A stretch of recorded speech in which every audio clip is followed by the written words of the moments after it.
Okay, I just got the link.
All right. It's going to be a good show tonight.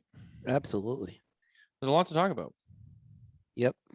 Let me check out the sound.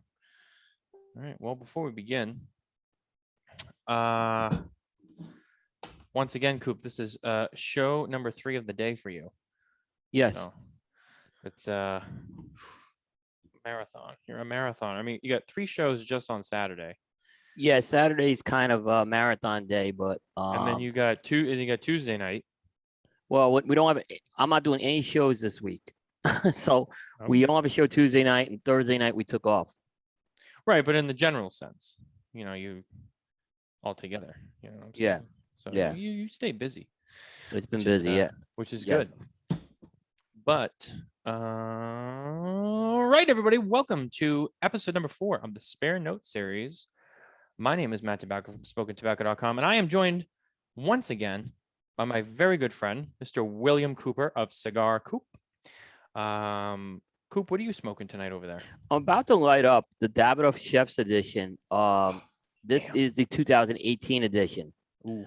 I was gonna light this up on the last show, which we just did. Last show I just recorded Cigar Jukebox, and we did some stuff on Anthony Bourdain. But it was Skip Martin was the guest, and I usually always like to try to smoke the guest cigar that night. So I just said, let me put this one off as this would be great to have on Spare Notes tonight. And I'm kind of gonna follow your lead a little bit, and I'm gonna smoke something that's a little similar, newer and upcoming brand, and it's in your favorite size. You want to take a guess what size that is? A Gordo. No, it's a Lancero. Wow. Oh, that's not my favorite size. I know. You see what I did there? It is a J. London Gold Series Lancero. I've heard a lot of good things about this brand. Yeah. Oh, it is phenomenal. So we were at the trade show, right? And I saw Jonathan Fiant, and he was saying how like people have told him that his brand is almost like Atabey and Davidoff had a child. And I thought that was really interesting. A very interesting comparison. Yeah. I don't know if I would go exactly that route, but I could see what people are kind of talking about. It's good, It's got that light shade wrapper to it. It's not too strong. It's a mild to little medium. And it's got plenty of flavor to it, especially in the Lancero, which is a great size for everyone out there. Lanceros are great cigars, despite what you may hear on cigarcoop.com. That is false news. I'm just False critical of the news. I'm just critical of the Lanceros because like I see people sometimes say they get so excited about a Lancero coming out, and to make a Lancero is very difficult. Because you either have to get things into a true 7 by 38, 7.5 by 38 ring gauge. It's tough, and a lot of times you can't get all the tobaccos in and get them to work the same way you want them to work. I find the Lanceros are better when they're blended to be a Lancero, as opposed to trying to take something and make it a Lancero. The cold draw on this is like cherry, like a nice sweet cherry, not maraschino cherry, like the fresh cherries from the store with the pit in them. Like, there's like a sweetness, but there's a little bit of zing on the end. Yep. So good. I also, as a backup, I have the Abuelo Padre that I picked up today while I was at I know I think we've talked about this brand at some point on some shows. The Abuelo is just a home run for United that they got from JRE. I have been really, I haven't reviewed it yet, but it's going to do very well. Yeah. I've heard a lot of good things. I haven't had the new one yet. I remember the old ones, which were short fill, if I remember correctly. I kind of joked with Dave Garofalo, and I meant this in a joking way.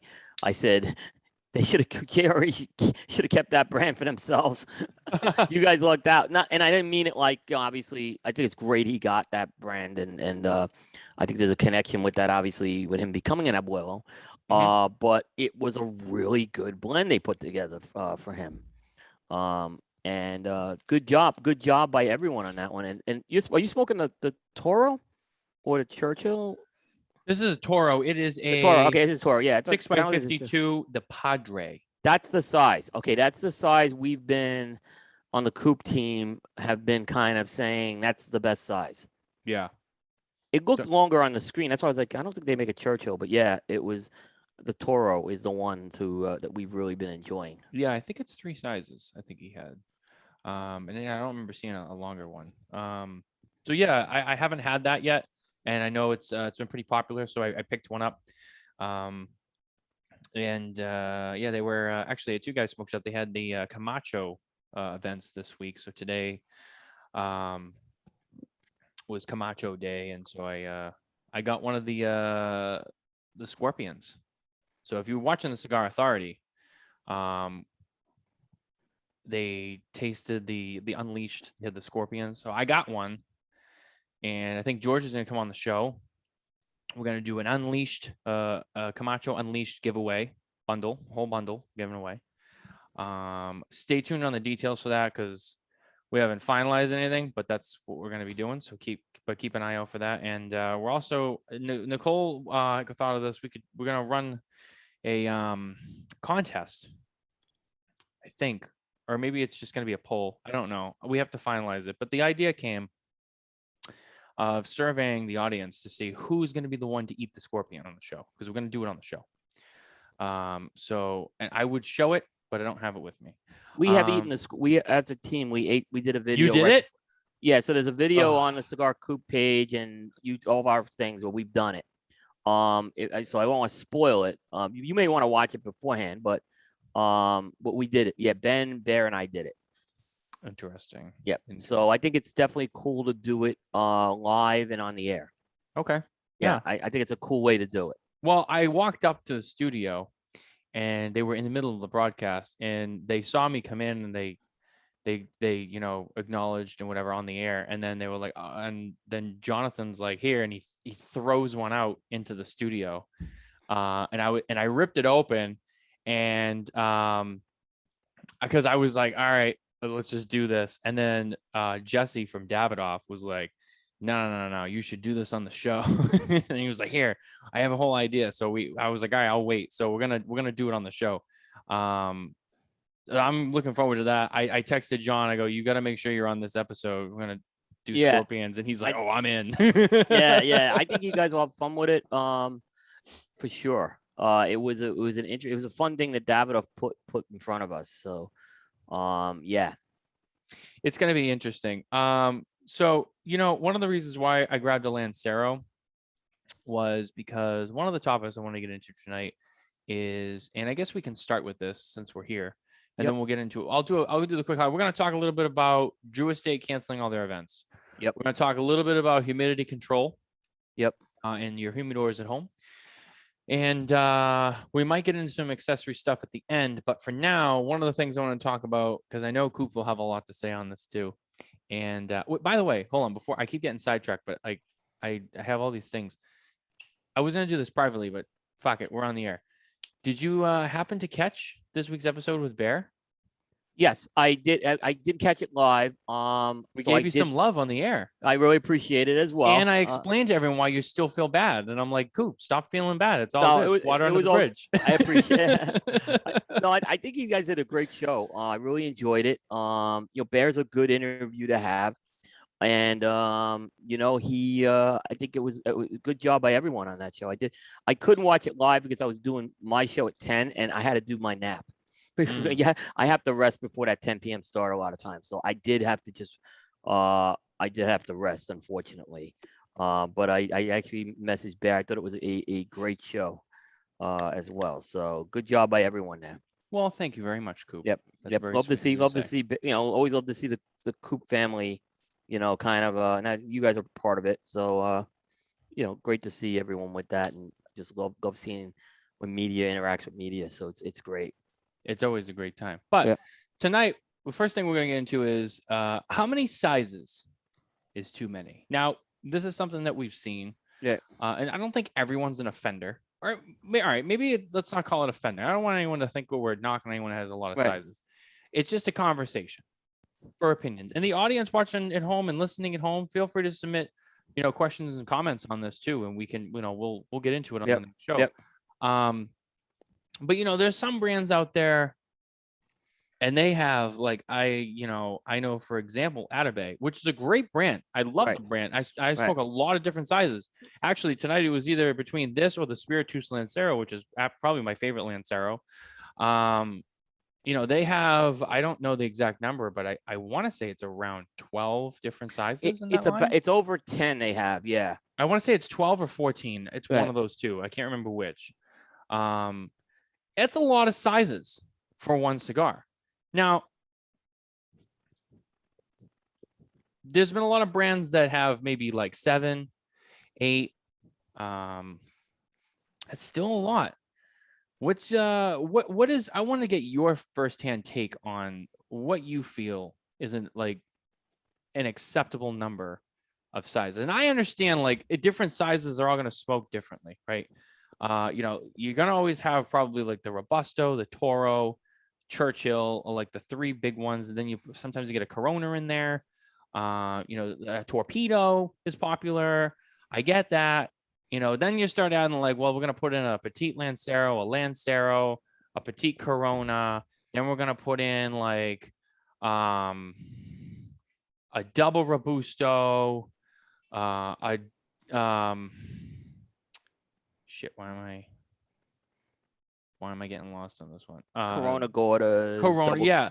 So, and then by the time you do all that, you're creeping up to either just under or around 10 different offerings. And as a retailer, I would say too, would be an interesting take. As a retailer who buys stuff, do you buy all of them? Do you buy, which ones do you buy? I guess it depends on what kind of sizes you sell. So there's many different ways we could get into this, but I'm going to let you kind of start on the topic, and we'll kind of build from there. Okay. No, it's a good topic, actually. And it kind of Aaron and I kind of talked about this a couple weeks ago on the show. So it's kind of timely that it's a spare note. I think this is perfect. So let me just tell you about the philosophy that I use. And this came from my days at Stogie Geeks. When I was on Stogie Geeks, Paul Asadorian and myself, we kind of laid out this philosophy where we basically consider every new Vitola a new cigar, right? So the idea is, when they come out with a line extension is not. If they extend the line, right, it's a new cigar to us. A lot of people don't have that. Like if the line's out and then they extend it, they don't consider it a new cigar. And really where we came to that moment, I remember, was back we were reviewing the Avo Cinco Nicaraguas, right? And I'll be honest, we just weren't blown away by that cigar. And we were going through different sizes, right? And then lo and behold, we go to the Gordo of all sizes, the 60. And we love that cigar. And it kind of cemented our philosophy is we don't want to dismiss a line if we don't like one size, because there may be another size that performs very well. And there's a lot of things that go into that, like leaf placement, ring gauge, obviously some of the ratios of the tobaccos. So I've always taken that philosophy going into this, right? Now, I think when you have the number of Vitolas, companies have to handle this different ways, right? So if you're a bigger company, right, you're trying to, everyone's trying to get shelf space, right? But a bigger company can go ahead and release a lot of Vitolas right away, so they can kind of capitalize on shelf space, right? A smaller company can't do that, right? That's very tough for them. If you're a new company and you're coming out with 6 Vitolas to start with, you're not going to get. You may have 6 different options, but you're not going to be able. They're not going to give you that shelf space. So, if I'm starting, like, this is when when Aaron and I had this conversation, we talked about when we started a cigar brand, we probably would only start with 1 or 2 Vitolas to start with, right? Right. Eventually, you can grow it, right? Now, Atabay has been around 9 years. It's a line that's gotten it's a staple in a lot of humidors. I can kind of understand them going to 9 sizes, right? But most companies, it's still a lot, right? Because some of those sizes are ultimately going to sell better than other sizes, right?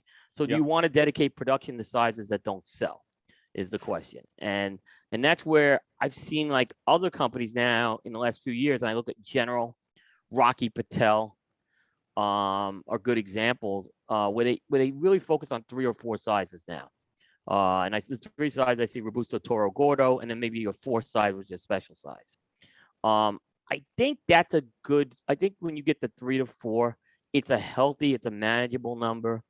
And the thing is, if you're going to grow the line, I'd say grow it slowly, right? Don't like come out with So if you come out with a line extension, you can make it something special. Did you at the show visit a guy from 1502 Cigars at all? Why is this so familiar? I don't think I did. Okay. So 1502 Cigars is a line that's been around for about 8 or 9, maybe almost 10 years now. Small brand. They make their cigars out of Placencia. They have a decent following.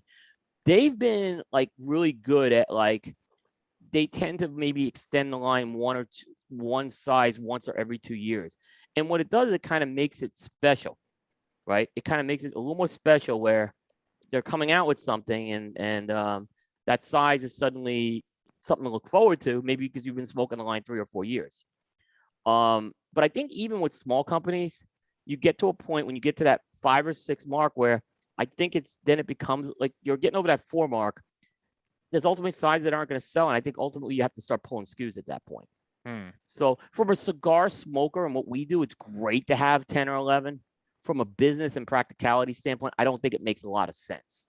So I would stick between that 3 and 4 line as a minimum, and then maybe LE some of them. You could do a limited edition. You can bring back a size from time to time, and that's what I would do. Our good friend Jay Davis from Blue Smoke of Dallas. I disagree, Coop. A new brand must have a Robusto or Corona, a Toro, and a 60. 3 sizes minimum. I say 3. If you're a guy, starting out from the ground, I'm talking new company, you're new to the business. It's tough. It's tough to make that investment, is what I'm saying. Some companies may be able to do it.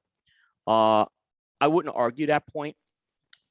I still would probably start with Robusto and Toro to start with. That's just me, if I was starting. But I can understand him from a retail standpoint, making sure he covers his customer base as much as possible. But I don't think he'd want 6. Right. For me, I always kind of felt like 3 was a universal number. Kind of agree with Jay. I don't know why. I just feel like of like I was saying before, I feel like Robusto, Toro are like two sizes you should definitely have. Okay. What's your third size? What would be your third size? I'll say okay. I'll agree with the 3, but what would your third size be? I feel like a lot of times, based on what I see, at least around here, it's one of two. Okay. It's either a Corona or it's a Churchill. Okay. I see Gordo around here. Really? Right. Hmm. But okay, I can buy into that, right? When it's when it's a brand that only has 3 sizes, Right. in a particular line. So, I can see Corona where you guys are. I could see it because it's colder weather. right. Coronas don't play well in the Southeast as much.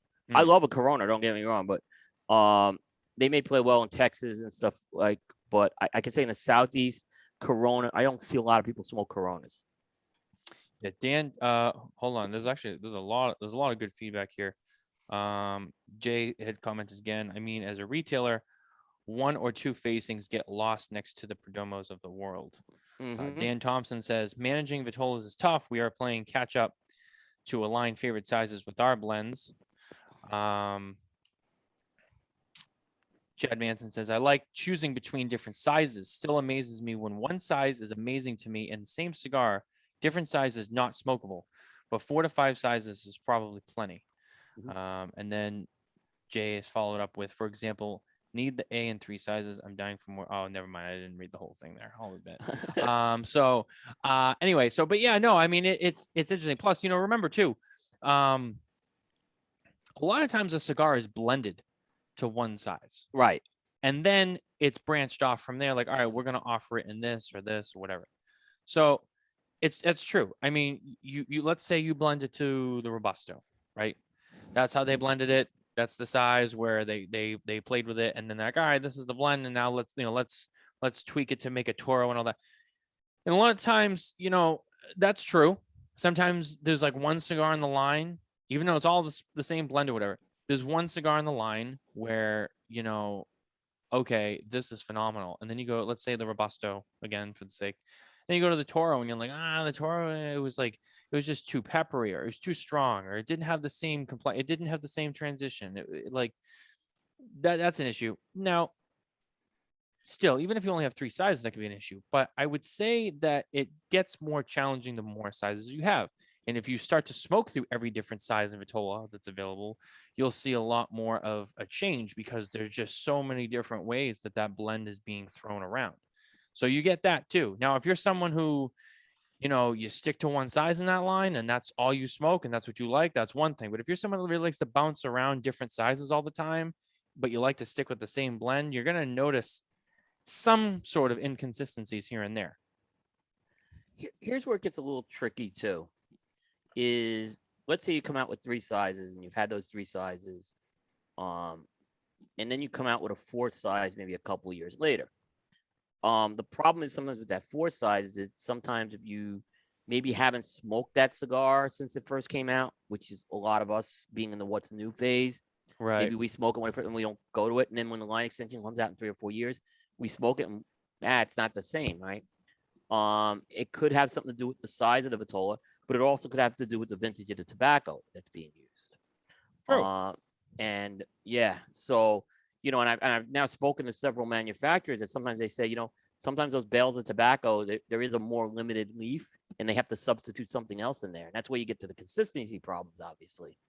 But that's what I tend to see sometimes happen is when that 4 size happens, it's underwhelming a lot of times, right, with that. Yeah, I mean, I for me, it's not it's not something that really bothers me. Like if I go into a store and they have like a lot of whatever, I'm like, okay, whatever. Like it's not something that generally bothers me. But it's just something that I picked up on, and I'm like, there's some people who got a lot of sizes, and it's an interesting thought process. Especially when you think about or how cigars come to be, how they're blended, how they're put together, and then you branch off of that with all different sizes. And I would say a lot of it also kind of depends on who's making it too. Like there are some brands who are better with this than others, just in the way that they do this, or they add sizes, or just like perfect example, someone like Fuente, right?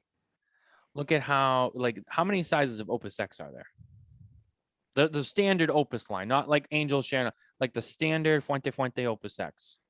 How many sizes are there? There's not a lot. I want to say 5 or 6. There's a good amount. I mean, they There's more than that. have, There's more than. I'm just thinking of the regular production stuff, I guess. But yeah, I mean, you have like Magnum O, you have Triple X Bellicoso, the yeah, number I guess so. 5, Reserva de Chateau, Super Bellicoso, Perfection number 2. Yeah, you're right. It's more than I thought. You have Petite Lancero, the A. You have, I mean, like you can get into all of them. I mean, you have Love Affair. You know, the list goes on, and so like there's a lot of them. Now, the thing with stuff like that is, you know, it's Opus. People are gonna buy it. You know, if you're a Fuente guy, if you're an Opus guy, you're gonna buy it. You don't give a rat's ass like how many sizes they have or what. You're buying it because it's Opus. Now, the same can kind of be said about someone like Atabey, who's also in that like ultra premium realm, really high end. But when it comes to more like a standard production cigar, maybe it doesn't have the rarity, or it doesn't have like it's something that's generally available. I feel like that's where you're gonna see people being kind of like I'm gonna pick the one that I like, because like there's nothing like, oh, I gotta have it just because like of what it is. And that's where I feel like a lot of it you'll see a little different. You know what I mean? Because like I said, you're gonna have stuff that people are just gonna grab because they just want to grab it, and it's hard to find as it is. And it's like, oh, I'll just take what I can get, versus something that's like, well, it's all generally available, so I don't feel like the need to have all the sizes. I'm gonna pick the one that I like. So I feel like that is also gonna play into kind of how certain brands with a larger portfolio will sell against other ones. I would say based on availability. You know, someone like Pete Johnson, who does a lot of like limited edition, one-offs, crazy stuff. Like yeah, like that's, oh well, we got to have that size because you know it's a new thing that Pete did, and you know, but like if Perdomo, if the 20th anniversary Sungrown was available in 15 sizes, I'm gonna bet you that it would not be the same as some other brands. Would you say that's the same? Would you say that's true? Yeah, I agree. So I think that kind of plays into it too, in terms of like who's making it and what it is. But I mean, I guess I digress on this one. Atabey is strange. Atabey is a strange one though, because if you look at the sizes here, and you're right, this I see 12 is what I'm looking at here. Some of those sizes are subtle changes. So if you look at like the Brujos, it's a 52 by 5, right? Then you go to the Sabios, which is a 52 and a 5 1/4. Although Yeah. that one comes in a tube, right? That comes in a cedar tube. So a lot of these don't have big changes in terms of the ring gauge or the length, right? But I can find, like, I could tell you, the Sabio smokes very different than the Brujos. Mm, Because I think that tube with the cedar lining is doing something to it, right? right. And it's a slightly different size, so they will smoke slightly different, is what I'll say. Um, but again, if you're trying to land that cigar in the consumer's hands, what maybe they'll just say, I'll go for that slightly longer cigar, just because I can get a little more out of it. But they may not realize it's different. Right. You know, and it's I guess that's just kind of the game they play too. I mean, it's just you try to find ways to make them different in like Yeah. little ways. Yeah. So you get that into it too. Yeah. I think, and again, Atabey, we threw that around a lot because it's a good example. Yeah. But I also want to stress this too. Like, in no way do I think that they have too many sizes and that they need to cut down or anything like that. Again, I think Atabey is one of the brands that can kind of get away with it because of its upscale, smaller production, system. It's such a good quality cigar. I mean, my favorite is probably going to be the Mysticos, the that's nice size. Delirios, and the Spiritus. Those are probably my 3 favorites. Not that I mean, I've had most. I don't think I've had every single one. I've had most of them, and they're all pretty good in their own way. They have some really small ones, like the But trying to Hachizos is like yeah a that I Corona. was thinking on the pronunciation. Yeah, I don't know if I said it right, but yeah. Let's just go with it. So you said it, not me. So if it's wrong, it's on you. Um, Exactly. but yeah, like I had that one and like it was okay. I'm not really into small cigars anyway, so I have a little bit of a bias there because if it's Right. small, I'm like, Right. So, but I mean, I the only thing is too is like once you already have that many sizes, once you want to like add to that line, it's very difficult to do so because then you're just making it even bigger and bigger unless you take something away and replace it with something different. Um, and then you have the whole figurado, which then you want to start doing figurado. I mean, there's an infinite amount of figurados you could do. I mean, Right. look at what like Fuente's done with some of their Yep. crazier stuff. They got all sorts of different shapes and sizes and Mm-hmm. crazy stuff like today. There was an announcement that they're gonna be coming out with the El Scorpion, Yep. I see. You sent me that. Yep. which is pretty cool. It's got a nice little pointed tip on the cap. Um, really cool. But so again, yeah, I mean, there's only so much I guess you could say about how many sizes someone can have. Yeah. I mean, you know, I agree. I kind of what I like about Opus X is, there's some really cool sizes they come out with. True. Right. Very true. Yeah. I kind of, they're unique sizes. So, I know at the show we saw the Oliva 135th, Series V 135th, and it's kind of like a reverse torpedo. You have a rounded cap, but you have a tapered foot. Hmm. So, I've seen other companies do it. It's not a common size, but that's something, what? That's something I want to smoke, obviously. I want to smoke that Series V in that size. Because I'm really curious to see what it's going to do with that.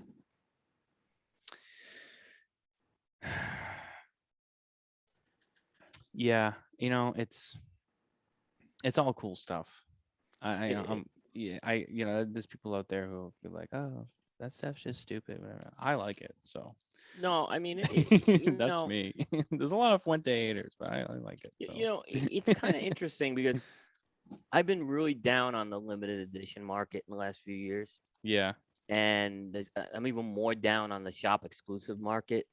yeah, And if I was a store owner, right, if I had a choice of getting a shop exclusive, do I get a blend from scratch or do I get the size? I take the size every time of something that's tried and true. hmm, All right. That's what I would do. I would go with something that's tried and true that I know sells, that I know is a very good blend. And I try to see if I can get a unique size, and if you have I'm not a Lancero guy. I say a lot of people go to Lancero route. Maybe if you have a Lancero customer base, maybe that's something you do. But that's how I get a little more excited about that than someone because I know these blends that are LEs or they're pulling them out of the factory. We all know that. They're things that have been sitting in the factory for a while. They're just alternate blends and something like that. So I'd rather have something that's tried and true. And I think it's a great way also to, if you go that route and you have success with it, right? Then you could take it national. And I see Justo Aroa does that a lot. Like, for example, Jay Davis got the Aladino Cameroon Lancero first before everyone else. And it was a great line extension off that Aladino Cameroon. hmm, And, Jay had the window for it. And Justo then took it national.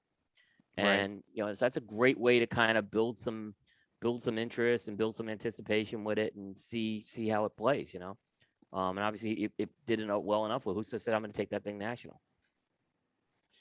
Now, one of the other things that we were going to get into tonight was humidity. Now, this has been a topic that a lot of people have asked me about, Yeah. and especially when you're a newer cigar smoker, you tend to, I don't want to say overthink. I think people like who are getting into cigars and keeping their own, they just don't know and they Right. want to make sure that they're not doing the wrong thing. But people get really bent on Humidity. Yeah. humidity. Now, we can cover kind of like tips for new people and kind of maybe even just some tips for people who are experienced to just, maybe have their own strategy and maybe can be approved on. But one of the things I would say is, whether you have a tabletop humidor the standard box or whatever, or you have the full cabinets, like I have, and Yep. Coop, I think you have like some half cabinets. I have 2 half cabinets that I use. Yeah. Yeah. And then you have a full size cabinet, right? I don't have a full size one. Oh, okay. I have 2 very big, like they're not full, but they're big. Is what I'll say. They each hold about 300 cigars. So Nicole and I each have one of the tall stand up cabinets. We have a small half cab, and then we have some various, box humidors, which are kind of manufacturer specific for some certain things. So whether you have one of those, or even another popular one is the coolers, the cigar coolers that people have. Yep. And we can kind of get into those a little bit. But no matter what you have, humidity is important. You want to keep your cigars fresh. You want to keep them at the right percentage. You want to keep the temperature at the right Temperature is too. even more important in a lot of ways. And Yeah. and you're right. And I feel like a lot of people kind of overlook the temperature because they're too hell bent on, like, oh my God, am I at 65 or 62, or oh, I'm at 59, I'm in trouble, or oh my God, it's at 78. And they're not even thinking like, well, where do you keep your humidor? Well, I keep it in like my Four Seasons room, and it's like 80 degrees out there, but that's fine because my humidity is good. It's like, well, no, I mean, you don't Oh want to keep them in a high heat area. no, Um, no, definitely not. so I guess we can kind of start here. So in your situation, Uh huh. in your cabinets that you have, you were using Cigar Oasis Yes. for a while. And I know that you had some issues with that system, and you recently switched to a new system. Um, how has that been? And tell us why you were having issues. I mean, I already know about it, but for the audience listening at home, tell me a little bit, or tell them really, kind of what issues you were having. Well, there were some issues in terms of I just they used the cartridges. I was replacing the cartridges quite a bit more than I should have. Um, I'll be honest. I went to Hydra with Quality Importers because we've had a better relationship as a company with them, as a Hmm. media brand with them. So I'm being very transparent on that. But there have been a couple of issues where I think I told you I got mold on the Cigar Oasis. Yes, The mold should not happen on these things, right? I got And it then too. yeah, with the green, and that was really kind of a lot of the driving force there with it. I mean, there's you could put the indicators on when the water when it needs more water and stuff. Um, I mean, but in general, I just wasn't happy with, like I said, once I had the mold issue, and there's no reason why I should have mold at all with these units. I mean, the way they're taken care of. So like I said, I went to the Hydro units right now, so I just really started that process right now, going. So it's hard to say, if that's going to be a good move or not. Um, I have, just so you know, um, I have 2 Hydro units running. I have Hydro units running in the two upright humidors, Yep. and one of them is the review humidor. So that's the one that is any cigar that's getting reviewed goes into that humidor and that humidor only. Then the other one's a personal one, and then there's a bunch of excess stuff that I use cool test tops and tabletops for with that. Hmm. So so I use that now. There's a few tips I'll recommend. I'll still throw a Boveda pack into those uprights, a couple of Boveda packs in. They're not going to over humidify it, but it kind of gives me I could throw a bowl if it's working perfectly. That Boveda pack probably won't dry out for a year, right? If it Correct. dries out quicker, then something's not right in that humidor, Right. right? The other thing is the key thing is, and this is really important, you have to inspect your cigars that are in there. That's ultimately going to be, calibration's a pain in the ass with these things as well. So even with its reading, sometimes it may not be calibrated right. So ultimately, when you go and touch those cigars, you'll know right away if they're properly humidified or not. Right. I Yeah, mean, and I'll say the Cigar Oasis did a good job for the most part, except for the mold issue. And like I said, because from a business reason, I just decided to switch. But so I was using the smaller um Cigar Oasis unit in my smaller cabinet. yep. Um and I had a lot of issues with that. and I got the mold and all that. And I took it out for the summer and just throw some bovitas in there. But it's, humidity has been okay inside the humidor. I'll probably revisit that going back into the winter. The two big cabinets we have in my cabinet, I have the Oasis Magma 3.0, which is run great. Right, that's the one I've used. Those are the ones I've used. And then in Nicole's cabinet, we had a first edition Magma, and that one had some issues with it because, and this is where you really have to pay attention and kind of know how these systems should work, especially if you have like a cabinet where you're using a unit that's large and holds so much water, because those things hold about half a gallon of water. So hers, for whatever reason, and it's not just because of how it was placed and all that. Like, I know people will say that I experimented with it and played with it a lot and tried to shake it out. But that unit, compared to its newer younger brother, which works perfectly and fine, just would seem to it would reach its humidity, it would read its set humidity, but it would always just continue to run and run and run and run. And it got into a point where there was just extra, moisture accumulating in corners of the cabinet, and then mold would begin to grow. And then I'd have to take it all out and clean it and sterilize it and put everything back. And we actually removed that unit and we're not using it right now. And I'll probably just replace it with a newer, I wonder if Magna. it just it could have been a point it's older and it malfunctioned finally. True. Yeah. True. Although it was brand new when we installed it last Right. year. It could be definitely could have been a defect in it. But could have been defective. But I would say, regardless of defect or not, it's just one of those things where you got to pay attention, because I know there's some people out there who be like, well, it's running, so it's fine. True. No. But it also shouldn't run excessively. It shouldn't run excessively all day. Especially those two cabinets sit side by side and they're both set at the same setting. That's how I was going. That's how I have it. Those two cabinets are programmed and set to run identically. And when the one on the right is running every so often and the other one is running constantly, you have a problem there, because it's the same cabinet but the same load in it. They're both probably about 75% capacity, and one unit's always running and the other one's it tops off. And that's how it really should run. It should just kind of top off, especially if you're not opening the door all the time. So it's the little things like that to keep an eye on too. I mean, it's one thing to just stick a unit there and walk away. But make sure you keep an eye on that, and always inspect your humidors too, because you could get mold somewhere and it could be real small that maybe you won't notice it. Right. It can be like the fuzzy gray, green, white looking mold. It could be the little black specks in the wood. That's mold too.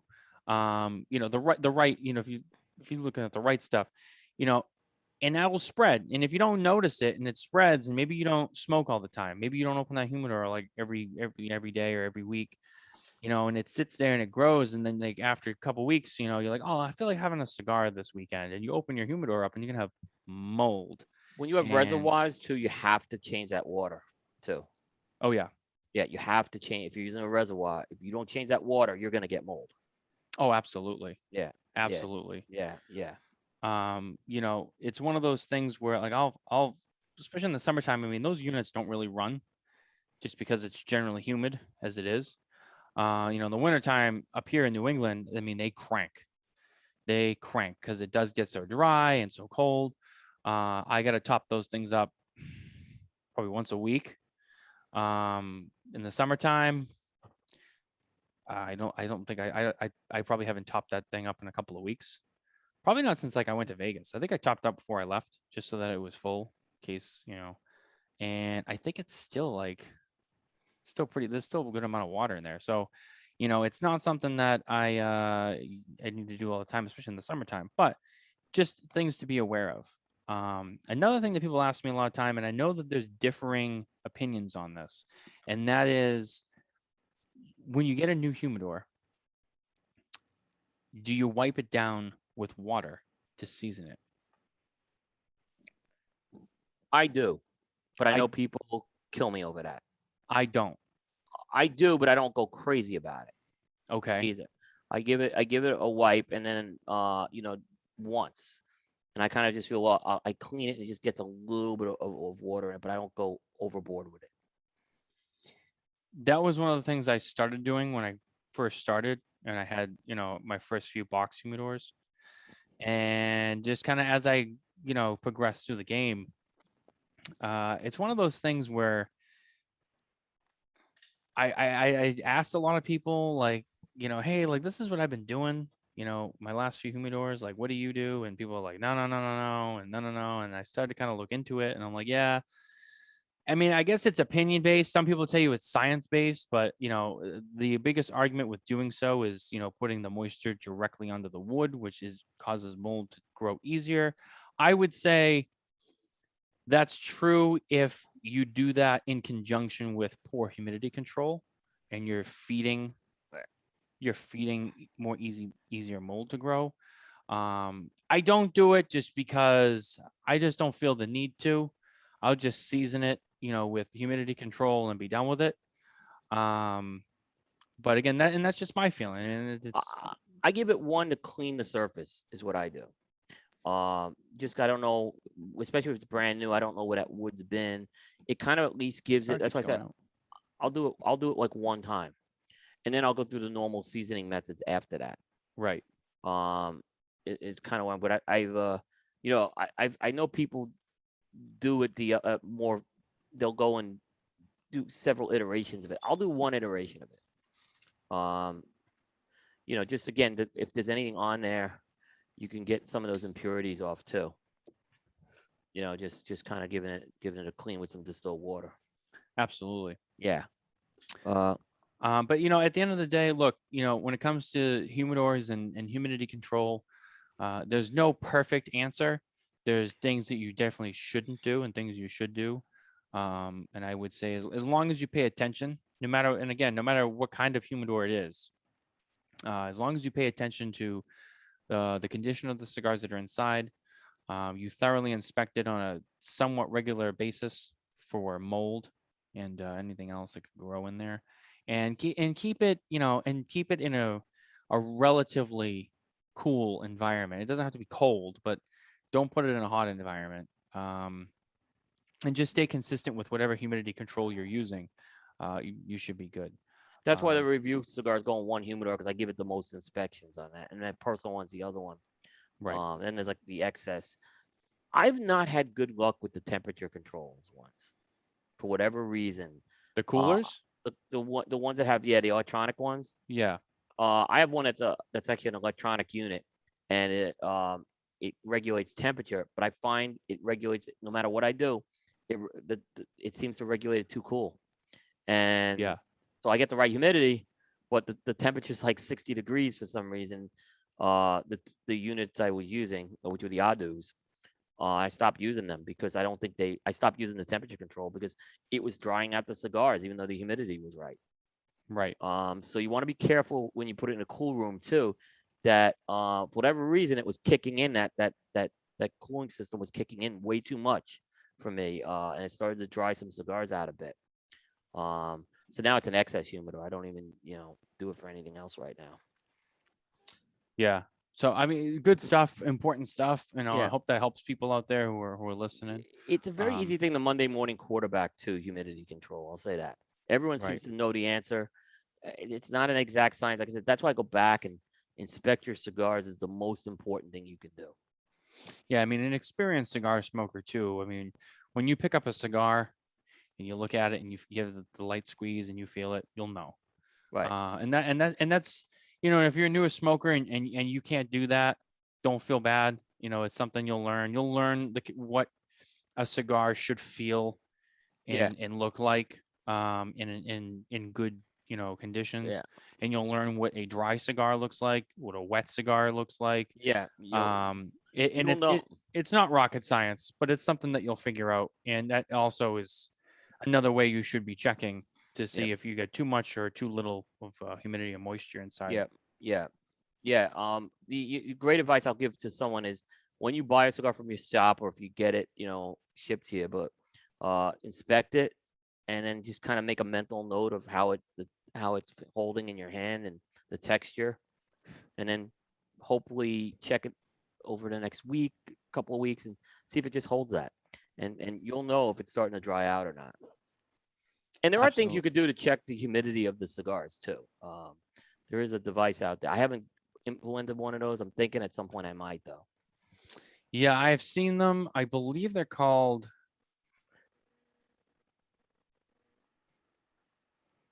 humimeters or something like that. I I don't know. want to say Nelson, who's working with you now, was Yeah. playing with one of those at one time. I thought I saw a video of him doing that. Yeah, he's I, watching. So Nelson, just tell me what it is. yeah, I was really intrigued. I saw that him using that video. I said, I want to get one of these just to try it out myself. Yeah, I'd be curious to see how And I accurate may it be is. wrong. Hopefully, I'm not speaking wrong, but I think it was him where I saw him doing it. I'm like, this is pretty cool. Yeah. And if I'm wrong, Nelson, I'm sorry. When I thought I want to give him the credit because I think it's a pretty cool device. I'd really like to kind of play with that over time with my cigars and really get a feel for what's going on inside that cigar. Jay Davis, the HumiMed unit is pretty good. I think that's what it is. It sounds about right. But anyway, so moving on to other topics I wanted to get to tonight. A lot of people have heard the news, and you can read about it at smokingtobacco.com. Is Drew Estate has announced that the rest of their 2021 in-person events, including DE25, all of the Barn Smoker events, as well as all of their in-store events, have been canceled. Yep. Now, obviously, and because of the current rising cases and conditions of the Delta variant of the coronavirus. Now, a little bit of a shocker, I think, for a lot of people. There's a lot of people who I think were frustrated that it was done so soon. There was a Connecticut barn smoker that Nicole and I were scheduled to be at next weekend. So I feel like there's a lot of people who are frustrated over that.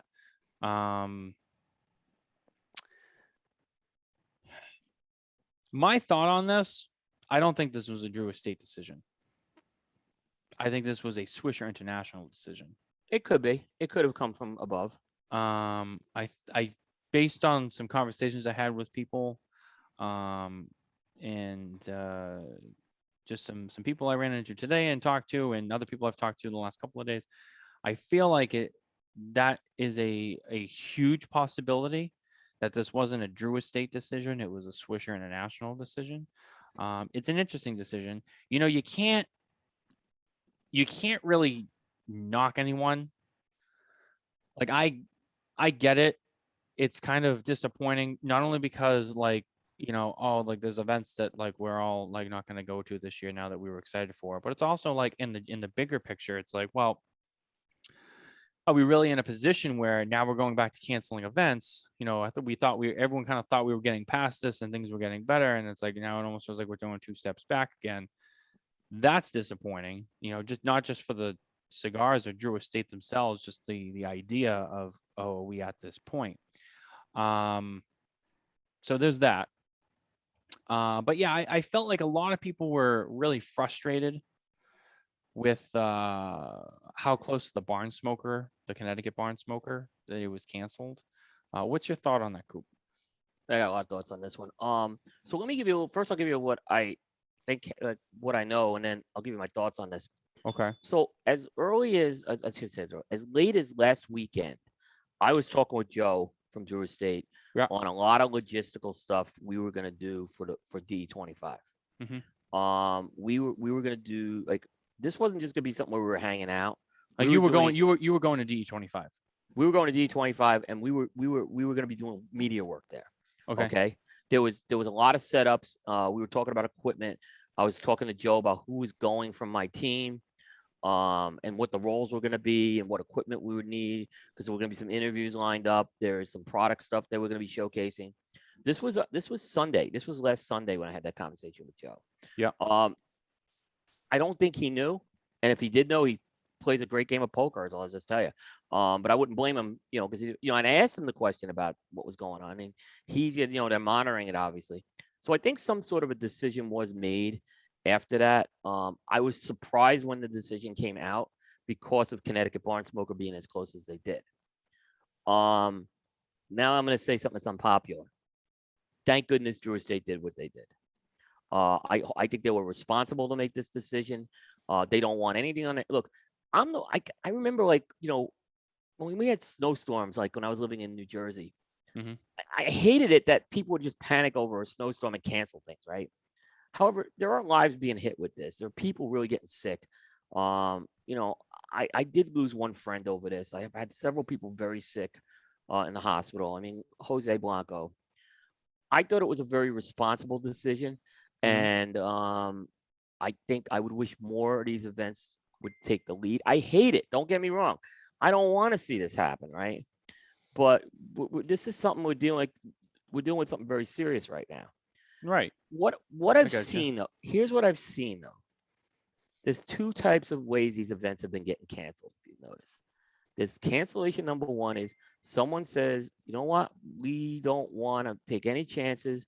We're really concerned about health and safety.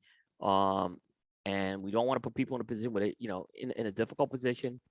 And we're going to cancel the event. And then Drew Estate, they issued refunds. They did what they needed to do. Unfortunately, some people made travel, and that was a rough one, unfortunately, that they're going to have to swallow. But then there's this other way I've seen the events canceled, where they blame, because the state wouldn't allow us to have people, an X number of people there, we're canceling the event. Or because they want us to wear masks, we're canceling the event. To me, that's like, well, we were going through the event no matter what the fuck, right? I have more of a problem with that second scenario. I really do, because I want to make sure that people. I take it seriously that there was a real concern for people's safety, and health in these things. And I think Drew Estate, whether it came from Swish or Drew Estate, is immaterial to me. I think they'll do the right thing down the road. Unfortunately, the travel thing was tough for a lot of people, and because they did spend money on plane tickets and stuff, and a lot of people did lose money over this, right? And I think it was very responsible. Drew Estate said, we're not going to hold your money. We're giving you your money back right away. The travel thing's another story. But I know this company long enough to know that this decision was not made willy-nilly either. There was a lot. They were investing so much time and effort into this event. And the same thing with the barn smoker programs. Absolutely. So that's kind of like my read on it. And I know people don't agree with me on that, but but that's my feeling. I think it was a responsible move that they did. It was a painful move. I didn't like it. Don't get me wrong, but we may still go to Texas, actually, by the way, just as a team, because we have two guys down there. So we may still be getting together as a team in Texas that week. Just so folks know, but we won't be in a big. We rented a house there and everything. So I think we may just kind of do some team building stuff. We're going to monitor the situation, and we'll make a decision a week or two beforehand. I mean, I reached out to Joe Grow when the news came out, just saying like, hey, like, got the news. It sucks, and for the employees, like, I feel for them too, because, first of all, it's not an easy decision. It's it could have been, something like above his level or whatever. That where it was made, and then that has effects on him, and everyone's looking at him like, oh, you're an asshole, you canceled the thing a week before, or like, whoa, and it's like, it's not his fault. No, he's doing his job. He's doing his job. Yeah, you know what I mean. And it's tough. It's tough to face backlash. It's tough to make a tough decision to cancel all these events. And then it's tough to pivot and try to reschedule, replan, move, and all this, and answer everybody's questions, and like, when am I going to get it? And it's like, I get it. And I kind of felt like, and I feel like this is kind of like a second blow. A lot of people at Drew Estate, but like people like Joe specifically, who I know, kind of deal with, because if a couple weeks ago we dealt with the comments that were made at PCA, not to get back into PCA, but with the whole irrelevant thing, and I remember Joe was kind of upset about that, posting about like, oh, so I guess I'm irrelevant, and it's like, that's where, like, for example, like those comments, you attack people like, Joe Grow. Maybe it wasn't directed at him, but it makes people like him, an employee who works for that company, go like, well, like, am I just like it wasn't my choice. I didn't do this. I'm just doing my job. So it's had a tough couple of weeks. I know we're watching some of the Drew Estate groups on Facebook. People, not everybody, You know, a lot of people were good A about lot it. of people, But, I th- think, I but think there was most people people who were understood. all like fired up about it and like saying stuff. And I see had Joe's on there like trying to like put the fire out, be like, hey, like, you know, listen, like this is a sticky situation. And like, you know, we're trying to make the best move and we're trying to do what's best for everyone involved. And I get that. And I support that too. Um, that poor guy though. I mean, he's No, now I'm going to be honest. This is the only thing, and I haven't talked to Joe about this. And Joe's one of the best guys I know out there. In the media, he's great. always He amazing. really cares. And by the way, Drew Estate, there's no company. It's hard to find a company that treats their employees better than Drew Estate. Okay, they Mm, really do care about their people. They promote their people. The only thing I might have done was had Glenn and JD make the announcement on a video. I think that would have been the only thing I would have done. okay. That Why? maybe because I think, well, first of all, I think it would have made it. I think it would have just made a strong statement on it. Like, not that I think the press release they did was great, but I think it would have made a stronger statement. Like, you know, basically, I think they care. I think they really care about people and their employees, and that's why they didn't want to do this. Right. So, but I don't think it was a. I don't think they blundered by not doing that either. I just think it would have maybe strengthened it a little more, softened it a little more. Mm-hmm. So maybe guys like Joe aren't taking hits or anything, or the reps aren't taking hits or Right. something like that. But I don't think it was a blunder by any means. I think it was a good press release that they did. They still had a quote from Glenn Wolfson, who's the CEO. He's JD's boss, and he's kind of the conduit into Swisher, I guess, too. Um, so I mean, I look at it like that. But you know, they had to think of their employees on this thing too. That was an important thing to know. They had to really think of their employee. They have a large amount of employees. It's not like a cigar company that's got 2 or 3 employees. You know, they got a large amount of employees to consider. And they Mm-hmm. got to consider that. You know, that's why they didn't go to TPE this year. It wasn't because they had a problem with TPE. They just didn't feel in a good position to put their employees into that situation yet. As did Cigar Aficionado. All Which their they people. got beat up over, and I defend Cigar Aficionado for sticking to their guns on that. Right. Now I get on the companies. Hey, you should be supporting the media that did go, right? But you know, that's another story, right? Right. But which I don't feel they've done very well, and that's a whole spare notes show we could get into. It will be. But you know, again, but I work for a company that we had some pretty strict protocols as well for traveling. So I totally understand what Cigar Aficionado was going through, and I applaud them for taking care of their employees as well too. Yeah, you know, it's never easy. You know, I would say the next part of this conversation is, you know, you look towards the future. Um, is this the first domino to fall in a series of events? I mean, we have Rocky Mountain Cigar Festival I feel coming bad up. for those guys. It's the second year in a row. Now the question is, I mean, the companies may pull out. If the companies start pulling out of these things, I don't think they can, Still go with it, yeah. I mean, they could, yeah, I mean, they could say we'll send you the cigars, right, and live up to that part. But if they start pulling out of that and the Big Smoke and Cigar Fest, which are probably the 3 events everyone's looking at right now, that's where those events could end up. The dominoes could fall by force of hand there. Mm-hmm. My feeling from talking to a lot of people at the trade show, despite the fact there's this mentality that the cigar industry is a little bit of a cowboy mentality in terms of uh, dealing with COVID. Like they don't like.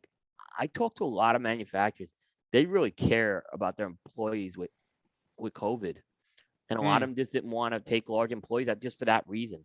And not Hey, even and not yeah, even just like the reps and the salespeople, but even the people back in like the Dominican or Honduras or Nicaragua yeah, in the factories. right. You They know have what I to mean? try. Yeah, or there's some people who travel to these events, right? Yeah. Um, there were a few names that weren't at the trade show this year. And I could tell you, I don't want to. This is something I can't name names because I was so confident that they didn't travel because of COVID. I could tell you that I was told this off the record, and not a lot, but there were a couple, is what I'll say. Right. So yeah, I can't blame them. Which honestly is fair. I think Yeah, that's fair. If as a company you sat around and you talked about it and said, look, you know what? Uh let's not do it. I don't want to go. Still too fresh. I get it. You know, I get it. I get it I too. get I mean, it. you have other people to think about. You know, Prometheus didn't go to the trade show because of liability issues they had in the state of California, where they're based out of. hmm They wanted to go, but there was some liability issues, and they didn't want to have a problem if someone got sick. because then and that gets into a whole political debate. What if there should be liability? I get it, but that was their reason for not going. Right. And as a when you're a business or a company, and you're sending people to travel for work, it's different than an individual's decision. Like if I decide not to go somewhere on my own for my own thing, that's one thing. But when you're a company and you say, all right, we're going to send you to, wherever, halfway across the country, you're going to do this event, it puts people in a tough place because they either they're like, you know what? No, I don't want to go. And then, that's kind of like going Yeah, against what they're being asked of. And then, whether the company's supportive or not is a separate issue, or people don't say anything because they're too afraid to right, say something. And then right. they go and they're uncomfortable and they feel like the company doesn't have their back. And then they get sick. They go, well, you sent me on this trip and I got it. And now I'm in the hospital. And it's like, I get that too. So as a company, you have to think like, it's not just about like what we want and stuff. Like we're sending people out on the road across the country to travel who maybe don't feel comfortable for very personal reasons, not just because like, well, I don't want to travel because Yeah. like, no, like I don't want to travel for health reasons. You got to take that into consideration. You can't hold that against people either. I get that. No, I mean, Luminous, Bear, and myself, we were wearing masks when we were walking through the casinos. Mm-hmm. We were. I mean, and that was our choice that we did that. Other people didn't. I'm not judging again. But I'll be honest, I would have felt a little more comfortable with the TPE rules that you had to wear a mask. I'm gonna Mm-hmm. be honest with you. I would have felt more comfortable. But I understand. Look, I understand. I tell people I'm a little more of the extreme case because I've had a battle with infectious disease, and it's bad, and I don't wish it on anybody. So Right. I'm being very careful. I have 2 trips coming up that I don't know. Like I'm a little nervous about, but I'm taking both of these trips right now. They're coming this month, so um, I hope I'm gonna just take all the precautions necessary. I am vaccinated, so That's the best you can do. I mean, you got to make your own decisions. there's part, yeah. I mean, and I could get into that as well. I committed to a couple of things, and I feel like I got to stick through the commitment right now. I get it. So yeah, Yeah. yeah. But without going down the rabbit hole with the COVID stuff on its own, that's what's going on with Drew Estate. And if you want to read about more info on that, you can head over to smokintabacco.com. You can read the official press announcement. It has all the information on kind of what's been canceled, what the plan is, and all that going forward. Yep. Let's see.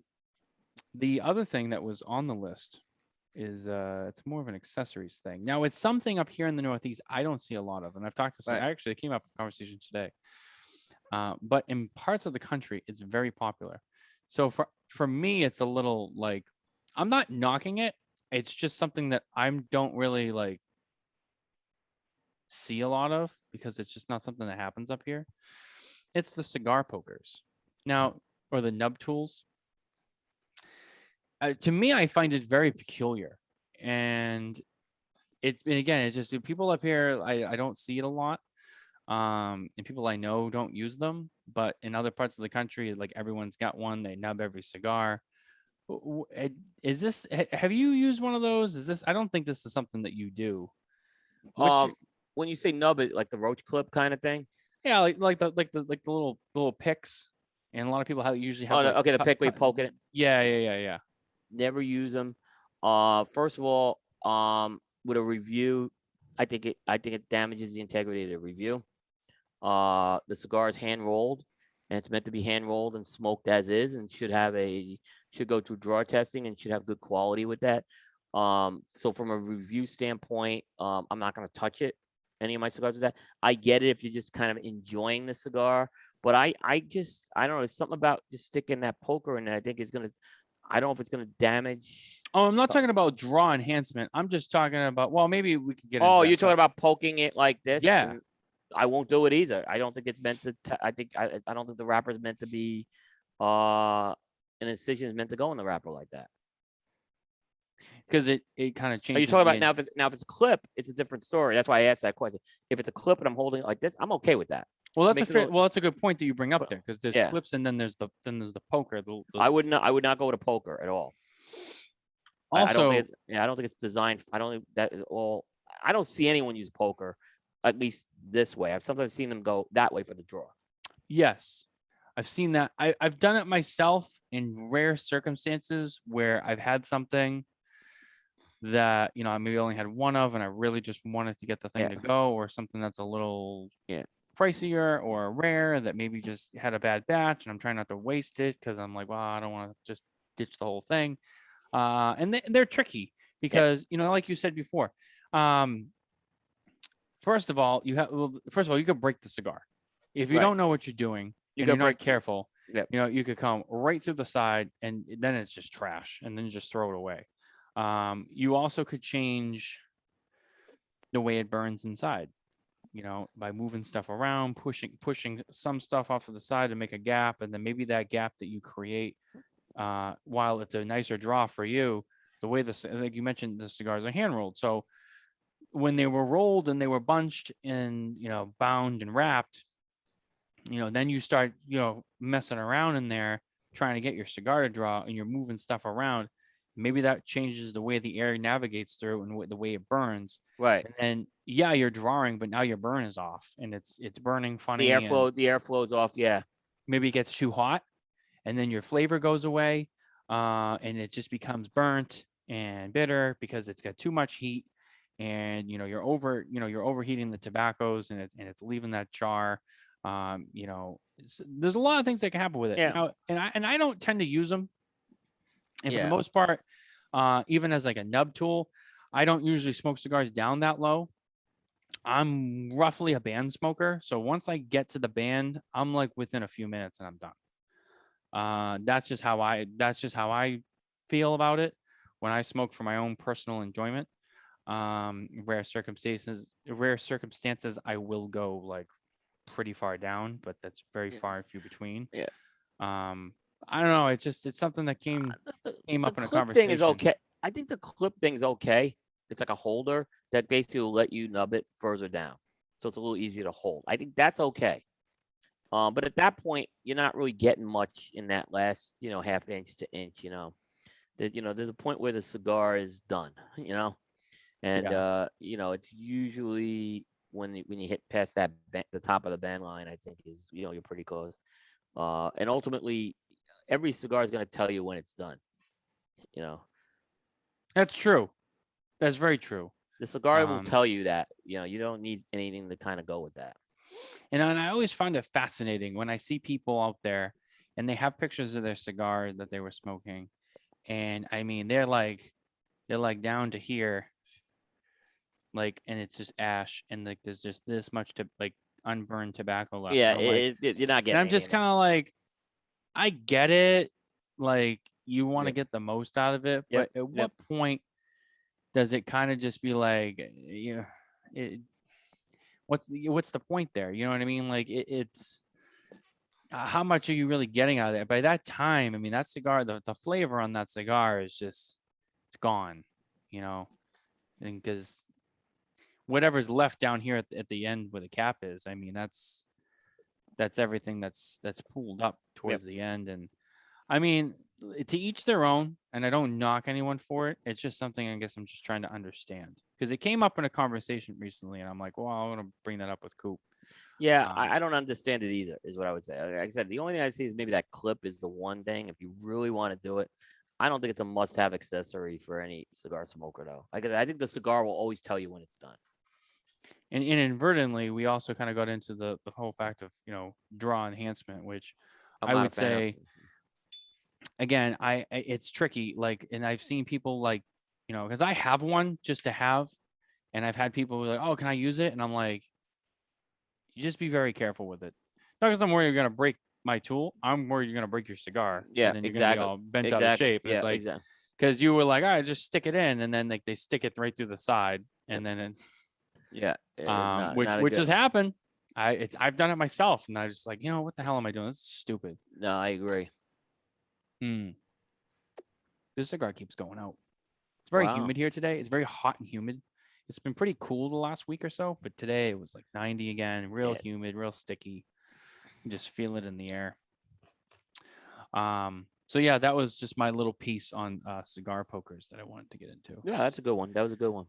I haven't ever hit that topic. That's a good topic. Those are everything there that I brought up was all of my spare notes. Okay. Are there any other spare notes of your own that you would like to bring up? Yeah. This is the place. Yeah. So I think this is a little bit. We always try to peel the curtain a little Mhm. and talk about some of the behind the scenes stuff that's going on Right. as well to what you want to share. Mhm. But I think in the last few weeks we've had big changes to our organizations. If you may, is a bad word. We've each added some new team members. I think I've talked a lot about Ben. Ben's come in and he did our video at the show, and now he's got Smoking Syndicate with the video reviews. So we're starting to get that piece, and I think I've talked about it. But you've kind of made some expansions on the Smoking Tobacco team the last few weeks. Mhm. I what I've seen, and this is, and I've observed this, you're trying to beef up more of the written piece. Mhm. So you brought in a contributor, and Mhm. you've had some guest posting, Mhm. and I want to see kind of get some insights in that because I think you did a good job with both of those things. And I saw Nelson did the interview with Ernesto. I think you Mhm. guys worked real well together. Good Mhm. job by both of you guys. Yep. Thank you. Fred Rui did the guest post. Yep. Very nice pet guest post. So talk a little about that. Like, because this is something that I know this is something that you originally didn't, you weren't personally going to focus on, but I think you've seen maybe an opportunity here to certainly get into this piece. Well, for me, there's a lot of moving parts, and this is something we But talk about all yeah, the time. You know, you and I kind of wear this hat as, we have our own respective team right. or system or brand or business, Yep. and we have to kind of be in our hand has to be kind of in every cookie jar. Right. And there's a lot to do. And I do a lot of writing myself, but you know, a lot of times like I can't do everything. I can't be everywhere and like I got to focus all my energy on for me, the shows are first right now because Uh they huh. do need Right. a lot of not that they need a lot of help. They're fine. Just it's maintaining and I have to keep them going. And then that takes away kind of from my time online with the written pieces. And it was just, I thought of, Nicole doesn't really write, and I'm not going to make her do it or ask her to do it because Right. it's just, she has enough to do already. For me, I try to get it in to my busy schedule. And we're kind of getting to that point where we're continuing to grow. And it's natural. It's part of expansion. It's like any other business. When you start to get busier and busier, and you need to hire more employees, right? So for me, it was like, well, we have to bring someone else in, and it had to be the right person. And Nelson came along, and Nelson Yep. was available, and Nelson was a great pick, and he's someone we're really excited to have on the team, Yep. and he has done a good job, Yeah. and Yeah. Sorry, he did a review as well. Yep. yeah, and that's the other thing. I've let it be known publicly.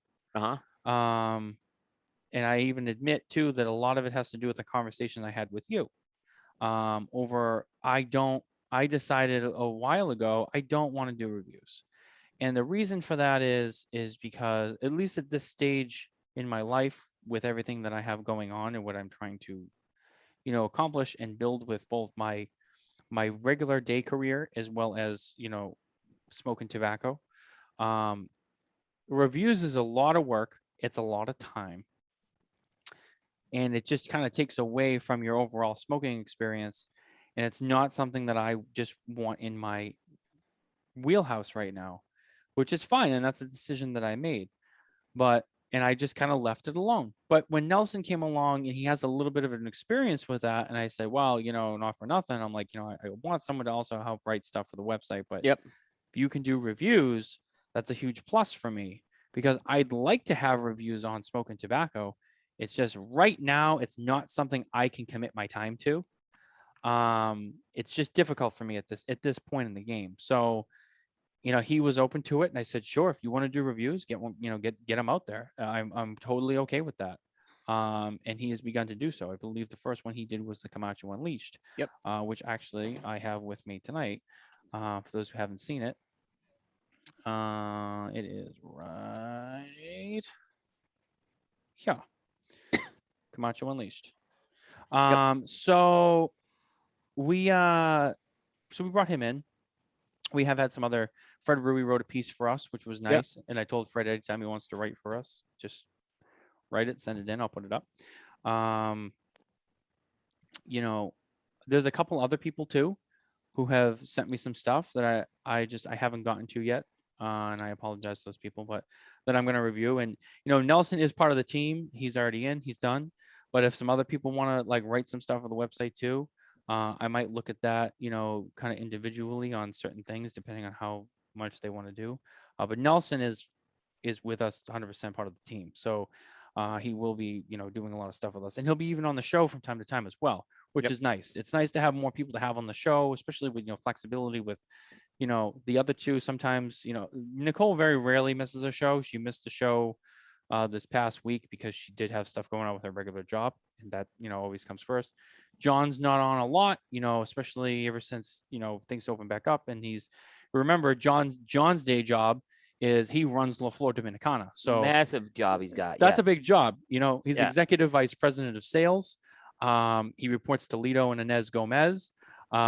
So that's important. And he's having a child and getting married and starting his own family. That's a huge thing. Yep. So Absolutely. he can't be on all the time.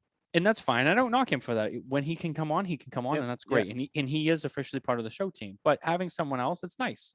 If we don't have a guest and John's not coming on, it's me and Nicole, Nelson can come on.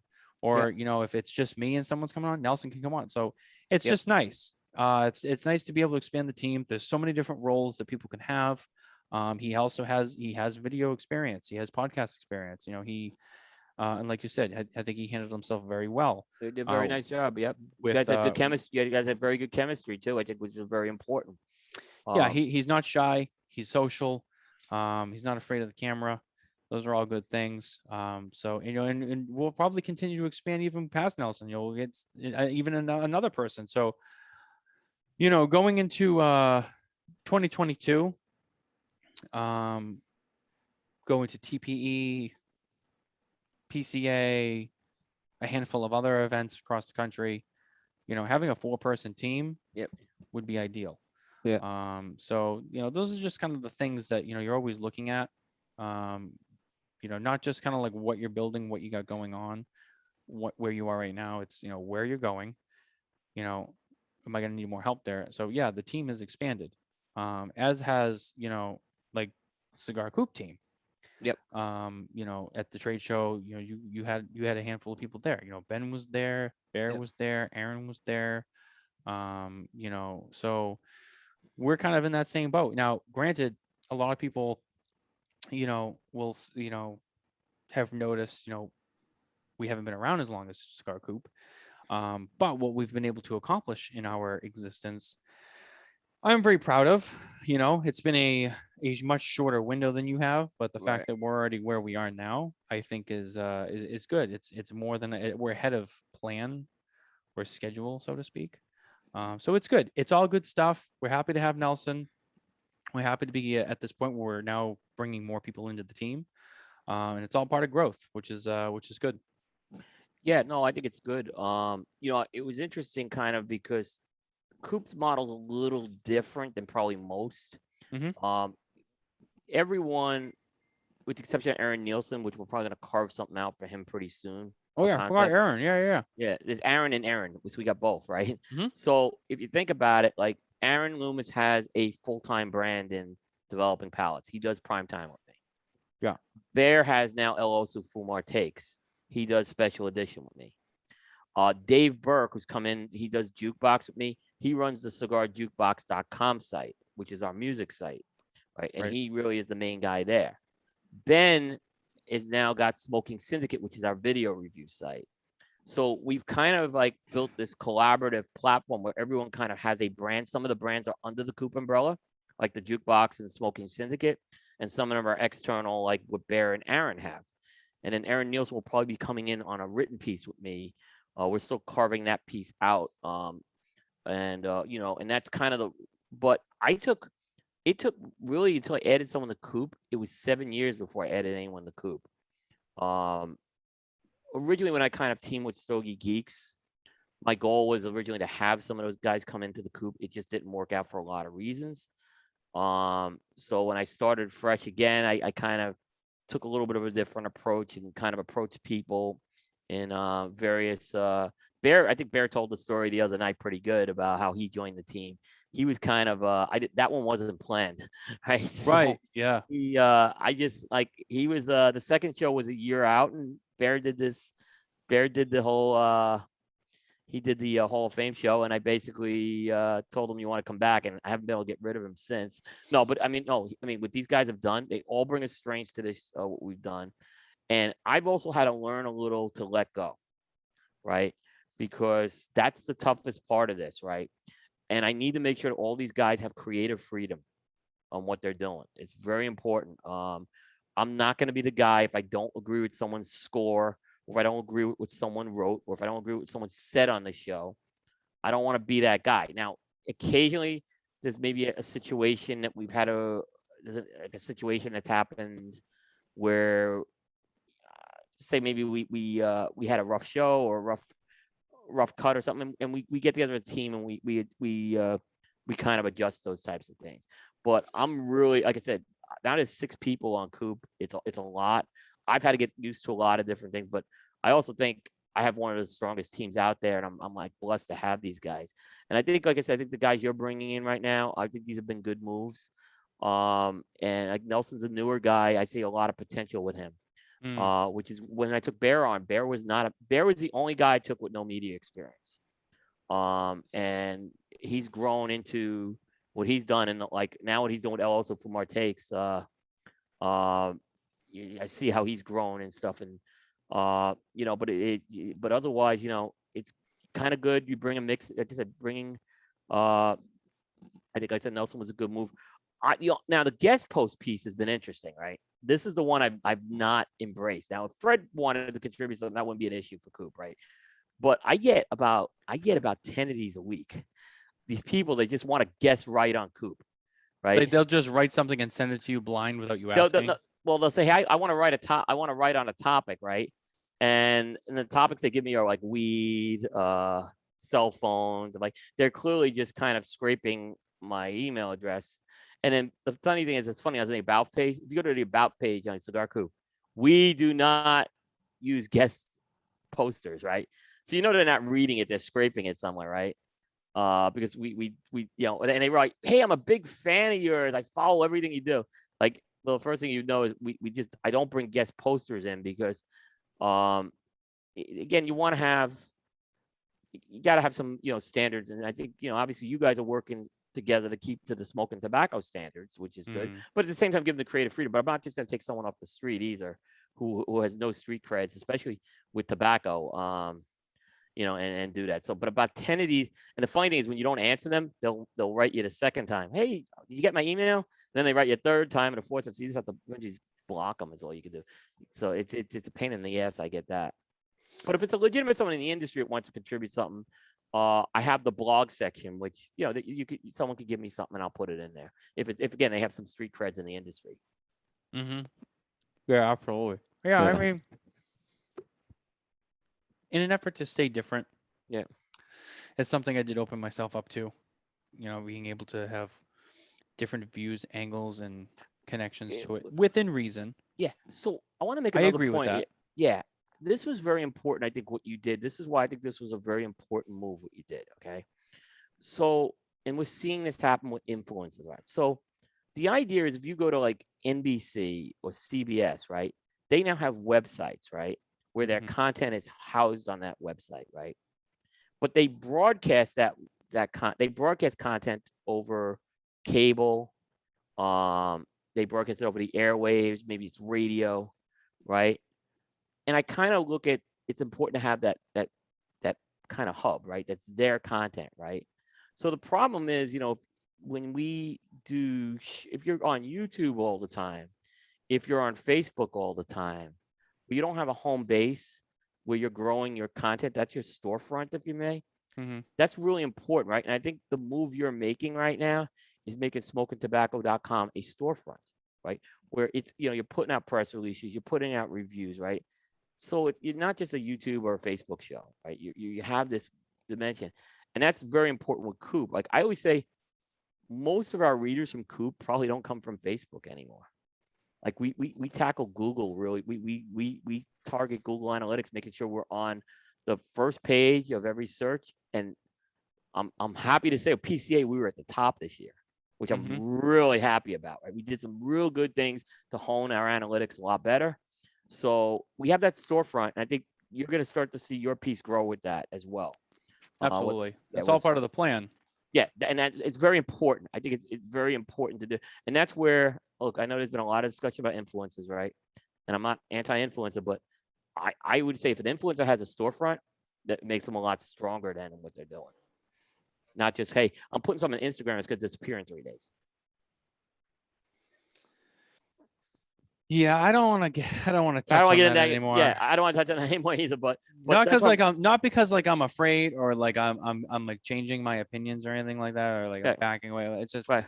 I don't Can- want to deal with it anymore. Like, Yeah. you know, I said my piece on it, and Yeah. a lot of people misunderstood what I was trying to say, You were misunderstood. It was and not. a lot of people took it the wrong way. And then Yep. people who had like no skin in the game were sending me messages, and it's like, Yeah, we won't go down that road. I'm not even wasting my time Yeah. with it. You know, But I if think you it's want to send me a hate message, great. I'm just gonna delete it. So don't, whatever.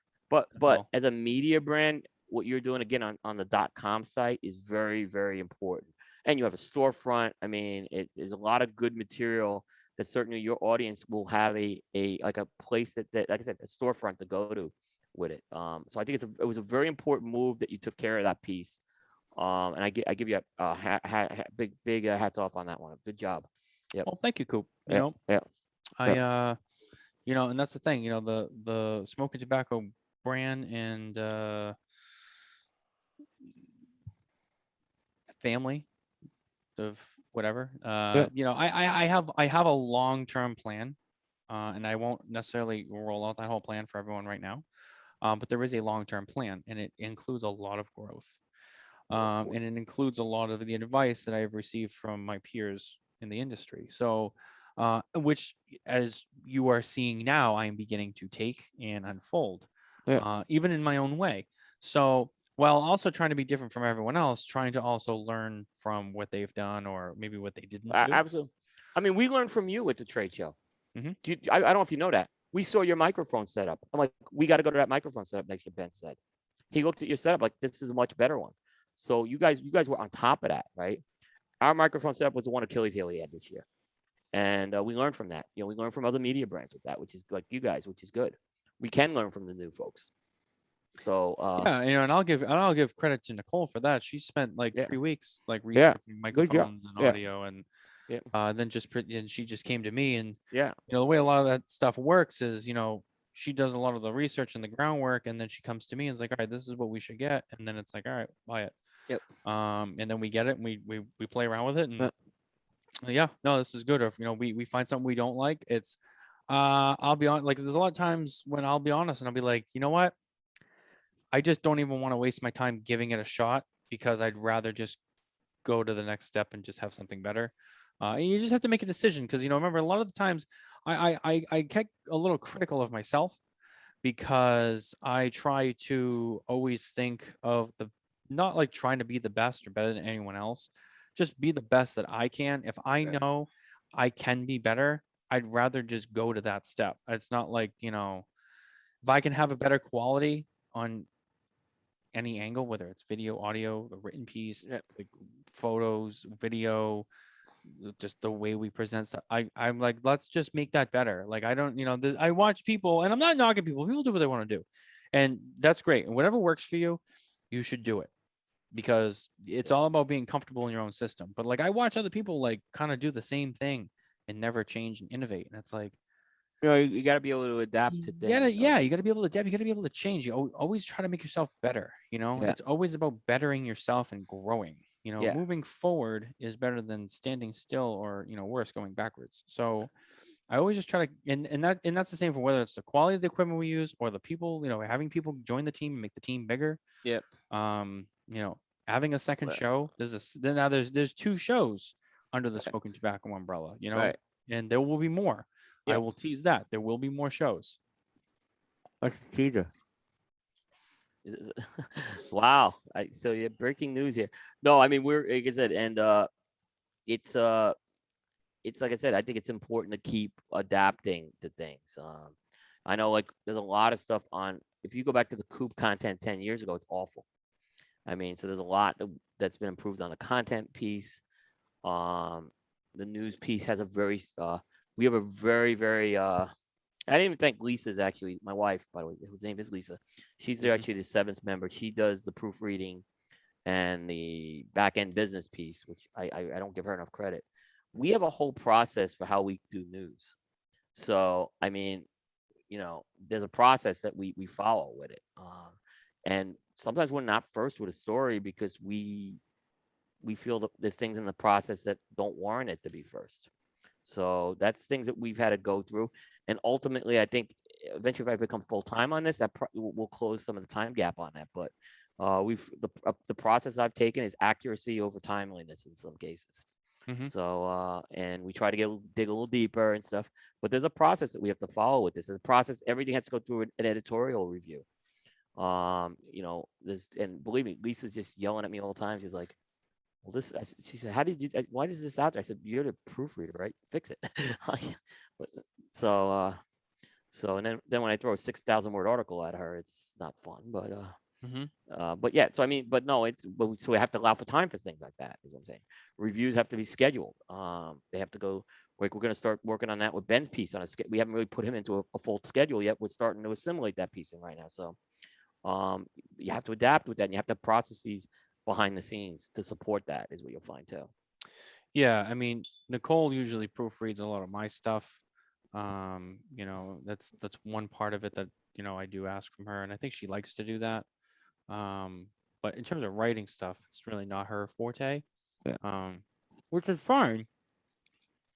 Sorry, I've relit this thing like 5 times. Which is fine, but you know, and that's where adding other members to the team, well, people who can and want to, right? Yeah. Yeah. I can't I do it will. all myself. I'm we're at the Yeah. point now where I just can't do it all by myself. No, It's I'm nice having other people. I'm at the same point as well. I talk about a moment. The 2017 trade show. Now that was the first year Bear and Aaron were on the team. Aaron had his developing pallets thing that he did, and Bear was so new I couldn't get him out to the trade show in time, right? Mm-hmm. And it was the worst trade show I ever had in coverage. It was a disaster. There was a lot of issues I had. I was distracted by other things that I shouldn't have been. And I had to go back to the reset board in 2018 and reset from the ground up what we were doing with trade show coverage.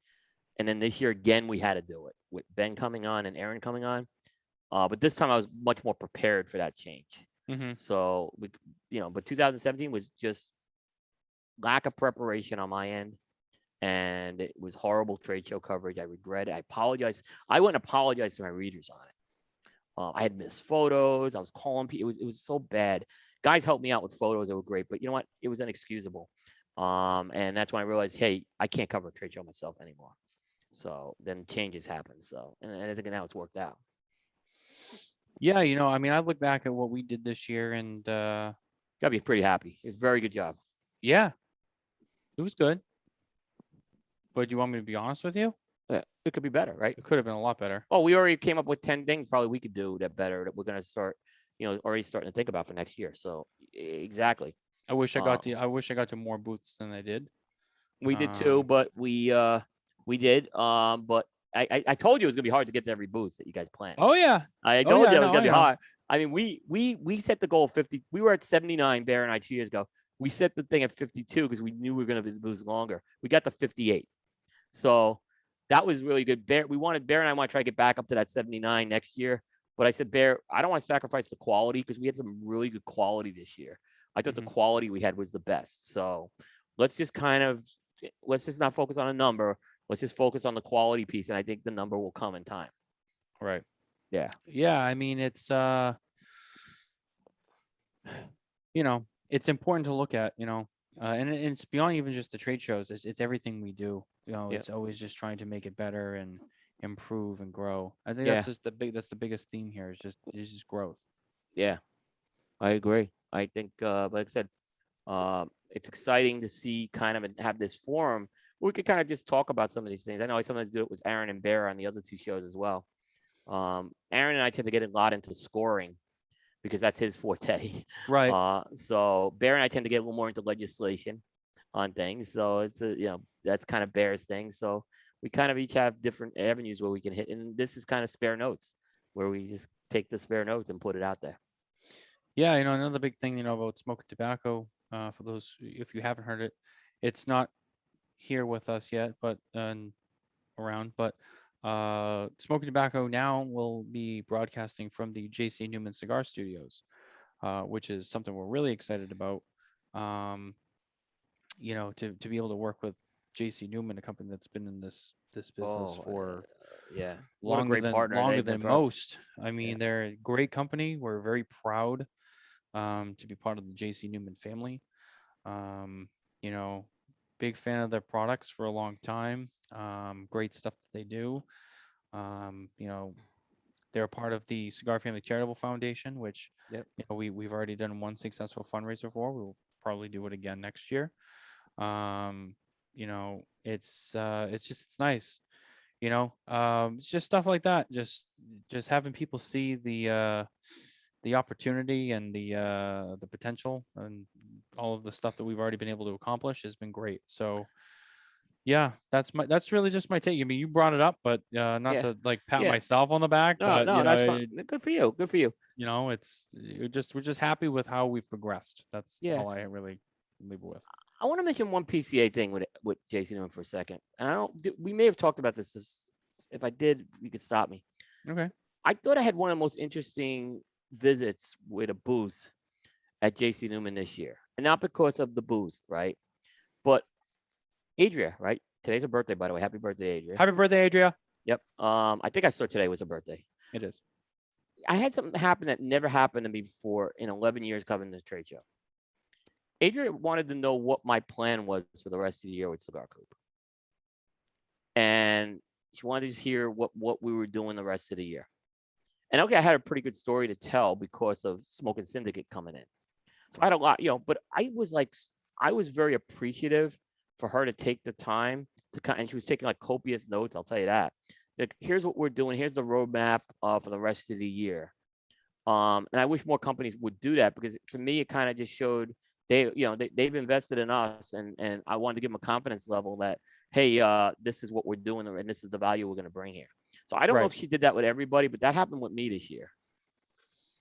Yeah, I mean that's a question that I've gotten from a handful of manufacturers. Obviously, that was one that was talked about with them. But and I appreciate that question. It's a great question. People to show interest in what we're doing. Yeah. It's nice to just see, the manufacturer. I think last year really changed. It added a lot more appreciation for people like us, for the manufacturers. Yeah. And they see how much we do, even for them. Yeah. Where in a way, we hype these brands.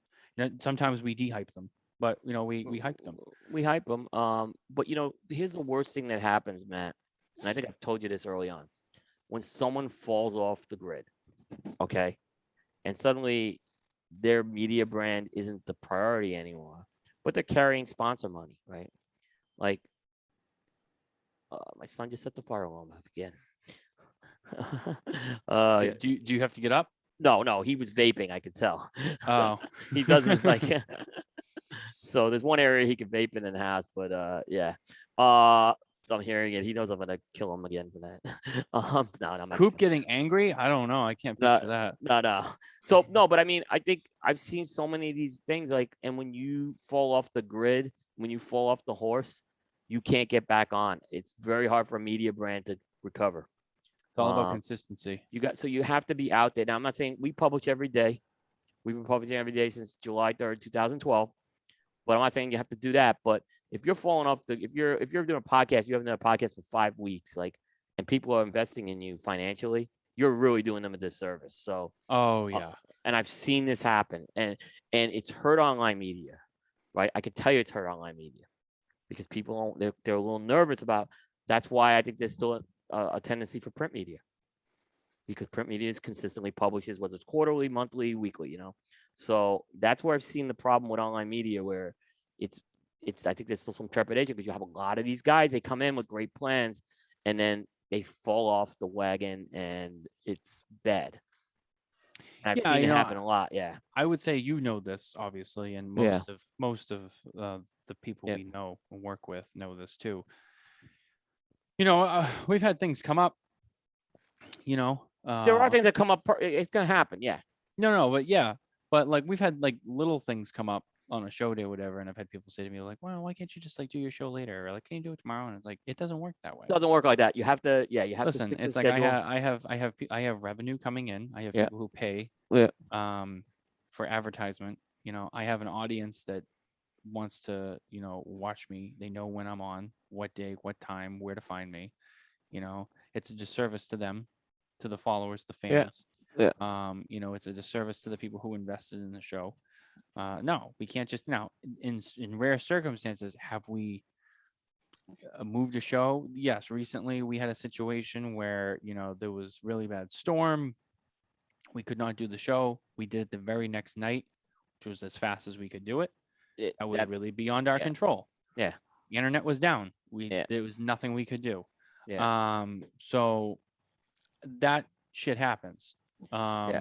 Yeah. Very rarely does it happen. It's not happening every week at the same time. Like the show will always go on. So, but yeah, I know what you mean. There's been a few people who've come around. They've started to get a little bit of traction, and then they disappear for like 4 weeks, and then they're like, "All right, well, we're back," and it's like, "Well, where'd you Right. go?" You know what I mean? Like, Yeah. I hate missing an episode. I hate Yeah. missing time. You can't It's miss just, it, especially once you start getting people to invest in your brand. Now, if you're doing it as a hobby thing, that's okay, right? I mean, you can do it, but then you know what? When you're going to try to go for the revenue, it's going to be tougher. When I was in the hospital, I actually kept Coop going every day. I had a backlog of stuff, right? But I had to cancel some shows, and I was really nervous, and everyone was so understanding that I was in the hospital. Right, so I was going to try to do a show from the hospital room, and I was talked out of that by Aaron. So yeah. and then I was supposed to do the JoJo show, and he wouldn't let me do it. So I mean, I was getting a little worried about that because we had this record of consistency, but people are very understanding when there's an extreme circumstance.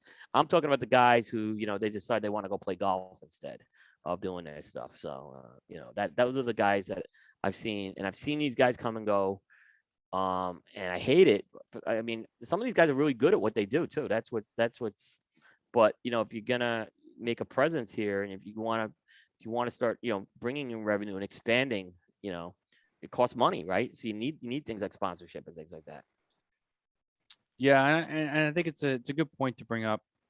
It might be a drier topic, but it's important to bring up for people who, obviously, who have an interest in what we do. Maybe you just like to watch and listen to us. That's fine. But it's interesting for people to know. There's Give a them a little back lot. behind the peel the curtain a little, yeah. There's a lot that goes into what we do. Yep. That's what I'll say. It's not just like I don't just open the laptop on Thursday and be like, all right, like let's go live for an hour and we'll go back to no, like it's very involved. Yep. And a lot of people, you know, they hear that what would I do, and they see my stuff and they're like, wow, like I wish I could do all that. And it's like you can, but I know in the back of their mind, a lot of people might be like, well, I just either they realize and they're like, I just don't have the dedication for that kind of stuff, or it's like they don't realize and they think like, oh yeah, like I'll get like a laptop and a headset and it's like, no, it's so much more than that. And like you're talking, there's revenue.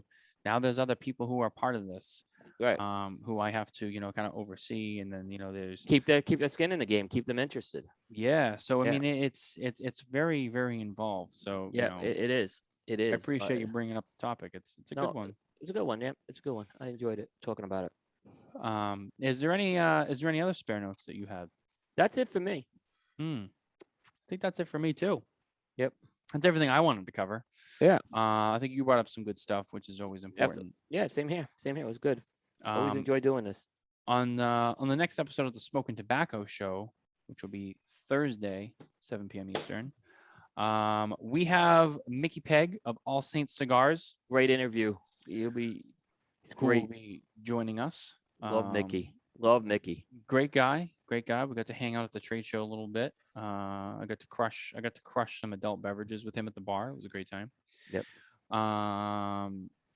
And then Spare Notes will return, 2 weeks from tonight, Yep. as usual, for episode number 5. Yep. Notes pending. Notes pending. Gotta make them. Yep. We gotta make notes. There's no Yep. notes to be had yet. Yep. No, I mean there's always a little bit, but stuff will come up in the next 2 weeks. After that, so we have Mickey Pegg, and then we have Abe Flores from PDR. We just had Abe on Thursday. I know, I saw that. It was a good show. One of the best interviews of the year on Coop. I gotta be completely honest. And we have a lot of great interviews. This one, in my opinion, was in the top 2 or 3. Yeah. This was really he's a great interview. And we got into a lot with him. Even also, he's a music guy, and we do a music show, and we hit a lot of music stuff too. Right. From a lot of stuff in the music industry. He knows the music industry very well. So we're taking. So here's the thing. Monday we have Jukebox coming. Skip Martin and John McTavish. We just recorded the show right before this. We did an Anthony Bourdain show. He had a music playlist we went through, which was very interesting. Then there's gonna be a little bit of break on Coop content until the 19th of August. I have some travel, and then there's just some commitments. So we're some of us have commitments. So August 19th, primetime 198, confirmed is Jose Blanco, who we have not had in a solo interview for a while. So we're finally gonna have Jose on. So that'll be good. The professor will make his return for the Coop show. Yep. He's always an interest.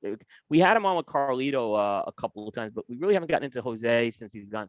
You had him on, and he talked a little about Fuente and stuff being there, but we haven't. Last time we had him on was episode 71. Wow. He was still at EPC. So, but yeah, we have plenty of content going between now and then. There may be a second Jukebox show before the 19th, and then there's all of our PCA videos are going up every day. So you won't have a loss of content. Ben's got Smoking Syndicate stuff. So there's plenty of stuff. But as far as a podcast, the next regular podcast, it will be the 19th. We have to take a break next week for a few logistical reasons. So. Yeah, no, I hear you. It's always but there's no loss of content. I want to make everyone clear on that.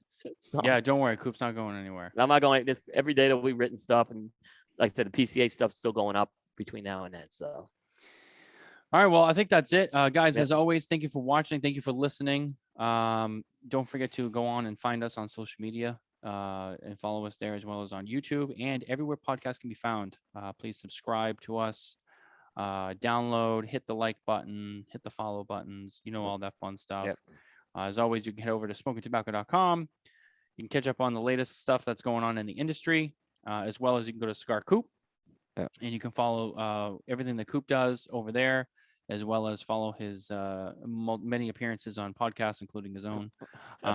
So don't forget to do that as well. And we'll see you guys next Thursday. I was gonna say next weekend, but no. We'll see you guys Thursday on the Smokin' Tabacco show. Take care. All right. Take care, everyone.